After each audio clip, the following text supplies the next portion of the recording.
Good morning दोस्तों, स्वागत है आपका मिलेनियर सोच के चैनल पे। आज मैं आपको एक ऐसी कहानी के बारे में बताऊंगी जिसको सुनने के बाद आपकी लाइफ बदल सकती है।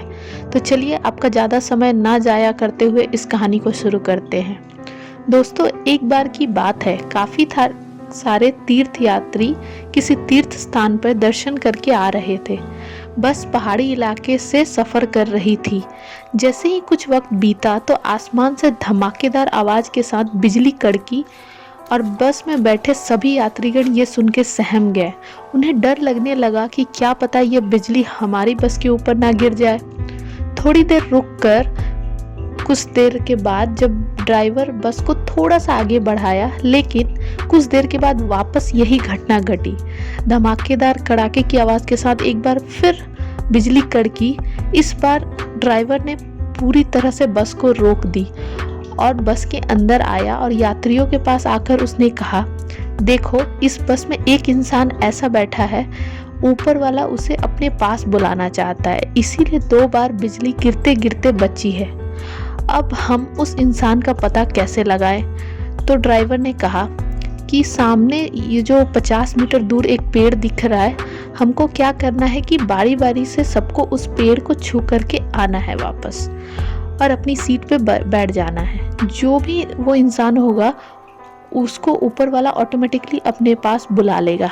सिलसिला शुरू हुआ। बारी बारी से सभी लोग पेड़ को छूकर आने लगे और अपना स्थान ग्रहण करने लगे। लेकिन अब आखिरी में एक इंसान बचा।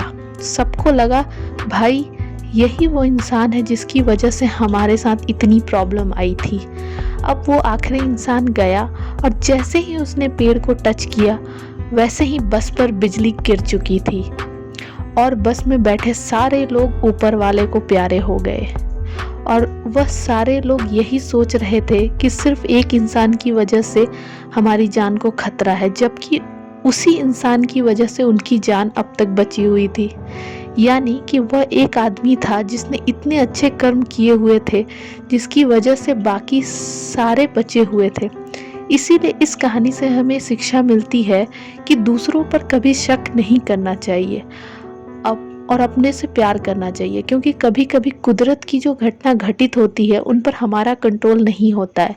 इसीलिए जैसे भी सिचुएशन हो, हमें कभी भी किसी पर शक नहीं करना चाहिए और परिस्थिति का बारीकी से आकलन करते हुए सूझबूझ से आपस में परामर्श लेकर ही आगे बढ़ना चाहिए।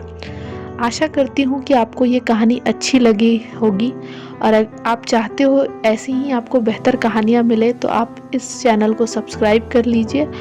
और फाइनली आपका इतना अमूल्य समय देने के लिए दिल से आपका शुक्रिया।